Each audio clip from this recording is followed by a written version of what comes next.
Olá pessoal, tudo bem com vocês? Vamos fazer mais um exemplo agora de determinação de reações em estruturas isostáticas.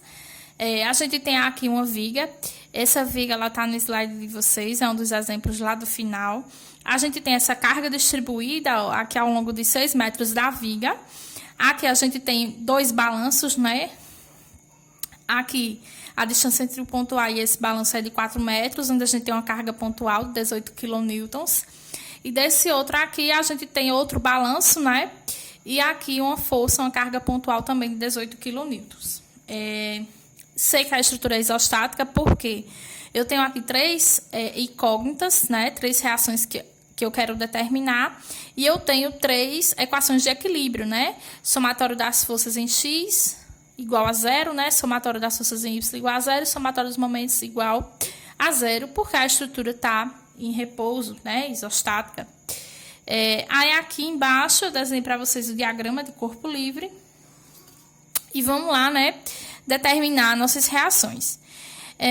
Primeiro passo, pessoal, vamos fazer logo o somatório. Vou fazer até aqui ao lado, ó, somatório das forças em X igual a 0. A gente já vai saber que a força, a reação RAX, ela vai ser igual a 0, porque não há nenhuma outra força atuando no eixo X, tá certo?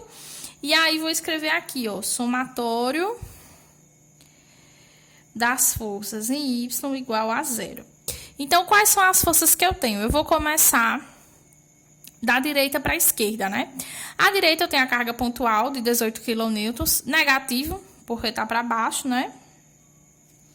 Aí tenho a reação no ponto A, né, positiva, porque tá para cima do eixo. Tenho agora a carga distribuída. Lembrando, pessoal, que essa carga distribuída, ela precisa ser transformada em carga concentrada. Isso acontece quando a gente multiplica a carga, que a gente chama de Q, vezes o L, que é o tamanho dessa carga, né? O tamanho da viga onde ela está atuando. Então, a gente vai aqui negativo, né, porque a força também está para baixo. O Q, que é a carga, vai ser 24, vezes o L, que é o tamanho da carga, que vai ser 6. Aqui a gente tem a reação B positiva, né, para cima do eixo. E tem novamente aqui uma carga pontual com o sinal negativo, né, que é o 18. E aí a gente não tem mais nenhuma força atuando no eixo do Y, então a gente iguala essa equação a 0.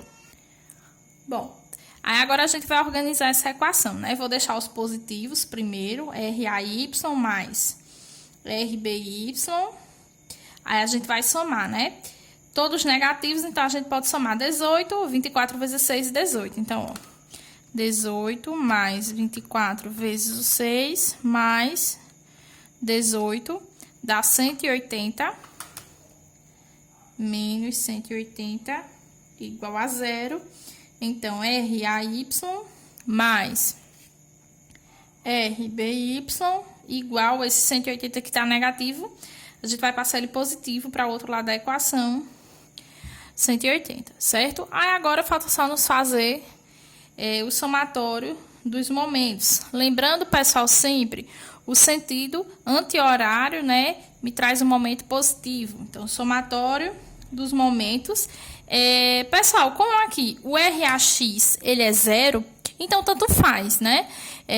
Tanto faz eu fazer o momento em relação ao ponto A ou o momento em relação ao ponto B. Hoje, para mudar um pouquinho, nesse caso, eu vou fazer o momento em relação ao ponto B. Posteriormente, eu vou estar fazendo uma questão em que isso aí vai influenciar em tornar a nossa questão mais fácil ou mais difícil, certo? Mas aí daqui a pouco a gente faz essa. Então, eu vou fazer em relação ao ponto B, certo?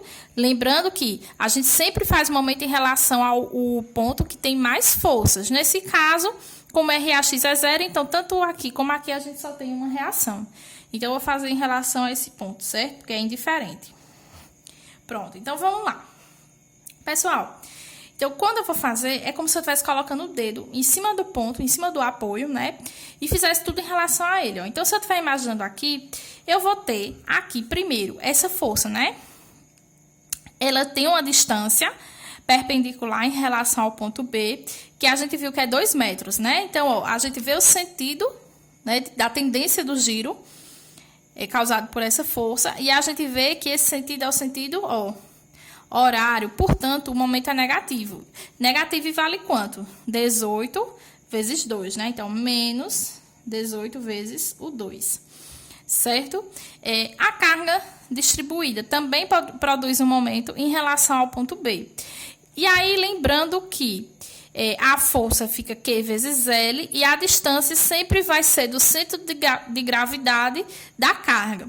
Certo? Nesse caso, em relação ao ponto B, o centro de gravidade vai ficar no meio do retângulo, então vai ficar a 3 metros.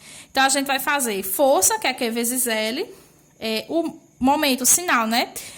Se você observar em relação a esse ponto, a tendência de giro, né, da peça é no sentido horário, Vem cá a regrinha da mão direita, saindo do plano da folha. Então, o momento nesse caso é positivo. Então, mais 24 vezes o L vezes metade de L, que é 3. Certo? Depois, se vocês tiverem alguma dúvida em relação a isso, me manda lá no WhatsApp ou no Google Classe, que eu vou estar sanando essa dúvida para vocês. Mas aqui, lembrando só que é Q vezes L, né? Vezes L sobre 2, que é a distância de aplicação, que é justamente do centro de gravidade da carga para o ponto onde eu estou analisando o momento.